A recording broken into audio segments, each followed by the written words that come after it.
Okay, in order to get both VGs in the garage and up on engine stands, I got to go to the shop today and finish disassembling that VH45 I got.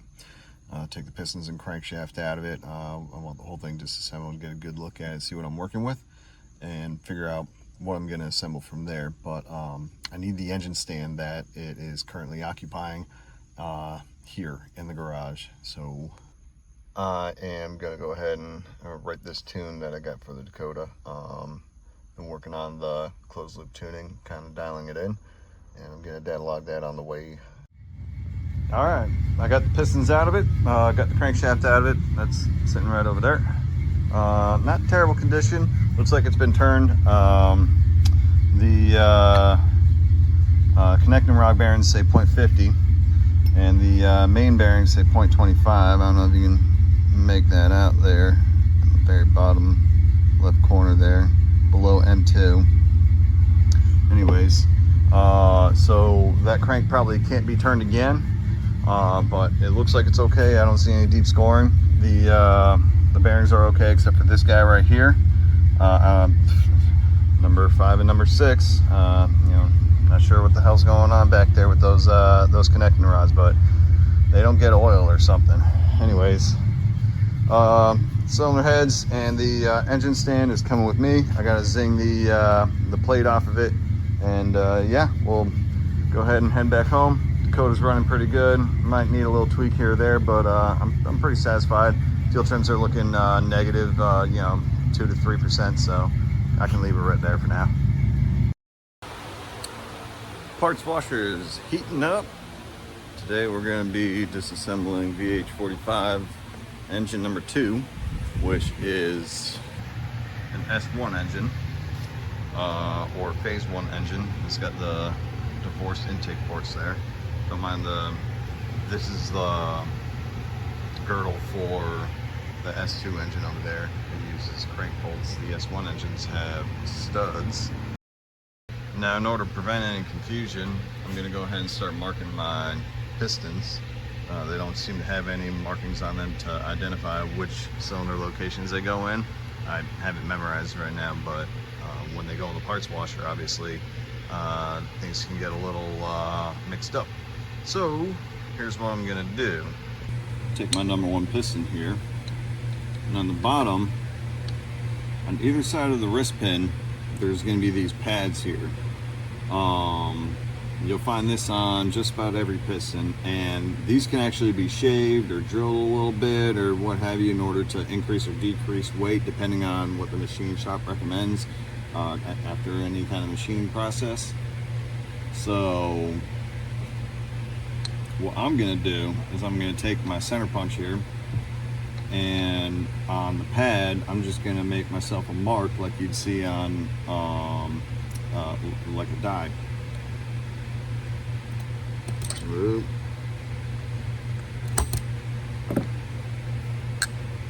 That's it. Number 1.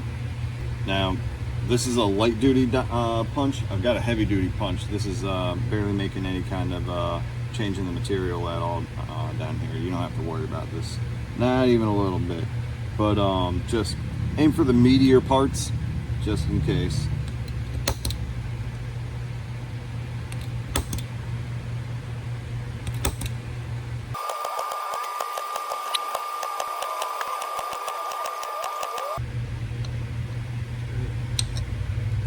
Now number 8, I'm not even going to make any markings. I know it's number 8.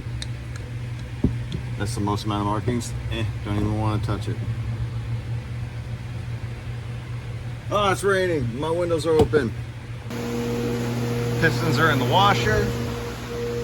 Go ahead and get the roll cart back down this ways. And let's start tearing it down. So first thing I gotta do is remove the exhaust. These are stock manifolds. I just kind of reworked them a little bit, added my own tailpipes and everything. Now, when I mean rework them, other than the header wrap, I'll show you.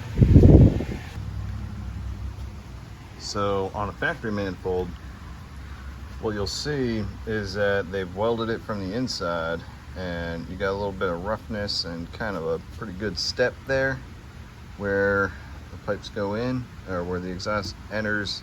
The exhaust directly enters the primary directly out of the exhaust port, and that right there is a good interruption of flow, and I'm sure it causes a whole lot of turbulence. So what I did was I spent some time and I went ahead and worked all that out of there and opened them up pretty good. That is probably not much of a gain, but it's a little things. Okay, so with the exhaust removed, I was successfully able to make a mess by pulling the coolant plugs out of the sides of the block. Up next, I'm going to pull the covers off, pull the pan off, get the harmonic balancer off, and we should be able to get a closer look at what we got going on inside. But from there, still got to pull the cylinder heads off, so let's get to it. Bolt type wheel puller, bolted on, ready to go. Balancer out of there, over here. So that was pretty much it. A little chewed up. I'd like to get a new one if I can. Let's see. Next up, covers. Pretty hard, they're glued on there tight. With the valve covers removed, what I'm gonna do next is go ahead and rotate this thing to top dead center. And to do that with the crank balancer off, you'll see this keyway right here. You're gonna wanna line it up pretty much with the stroke of the engine pointing upwards. But you'll definitely be able to tell when you get your camshafts lined up, and these little divots here are rotated inwards, so you got clearance to loosen up your head bolts or studs, depending on what you got installed. So we'll go ahead and do that now, and the next step will be to remove the rest of the covers. Now notice I still have this cover on. I could have taken this one off, there's no problem with that, but I still have this cover on because it's got a tensioner bolted in right here just to keep tension on the slack side of this chain. While I'm rotating the engine, I don't want that removed. I want that to stay in while I'm rotating the engine. So I'm gonna go ahead and bar it over, get it to top dead center number 1, compression stroke, and like I said, remove the covers, go from there. Upper covers removed. Up next, I'll get the oil pan off and pull the front cover. Oil pan and lower cover removed. Got access to the timing chains. Timing chains removed. Now I'm gonna go over why I'm tearing this engine apart. The whole reason behind it is because when I got it and I first disassembled it, I noticed the timing chain guides had broken and the timing chain was rattling up against the case of the engine. There was more wear on the, oh no, that's part of the block.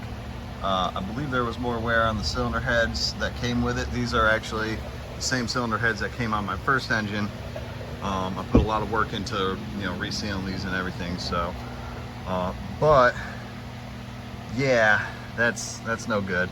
So that was my fault for thinking I could just use this engine after sending it through the wash. I did not take it apart. I did not inspect the bearings. That's 100% on me. So here I am. I got 3 engines taken apart, and I'm gonna figure out which one's gonna work best. Cylinder heads removed, and gonna go ahead and turn her over, start pulling pistons out. A little protection goes a long way. Not screwing up this crankshaft. Hopefully these guys are good. These always tend to be the problem, but so far, just the usual problem that I'm seeing. Oh,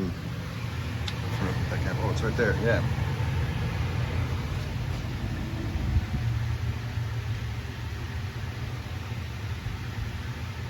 Oil aeration cavitation. We're gonna fix that. All right, man, I caught it just in time. So that's bearing number 6 right there. What is this bearing number? That's bearing number 4, right? Those aren't together, so bearing number 5, rod number 5 would be right next to it. You know, didn't get chewed up at all, didn't transfer any heat over, and it didn't turn the bearing. Now you can clearly see that it was getting beat up though, okay? When it starts pinching in on the sides, that's because the crankshaft is basically hammering down right on the center there and thinning it out in that area, right? And what that does is it actually starts to make it longer, and it, you know, just like any other piece of metal, it'll start peening those edges in, and eventually it'll start wearing really, really bad on the sides, right? So that's no good. That's not good at all. Matter of fact, I'm kind of afraid of this this rod here. It might need to get bored or replaced with another rod that I've got, but we will let the machine shop spec it out and see what's going on there. Clearly, you know, it's a high mileage engine. The coating was wore away and now you're starting to see copper.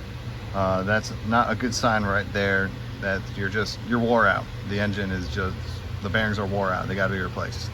Now, moving over here to the crankshaft, there's one that's up, right? I got no lines except for right there in the middle. See where my finger got caught right there in the middle?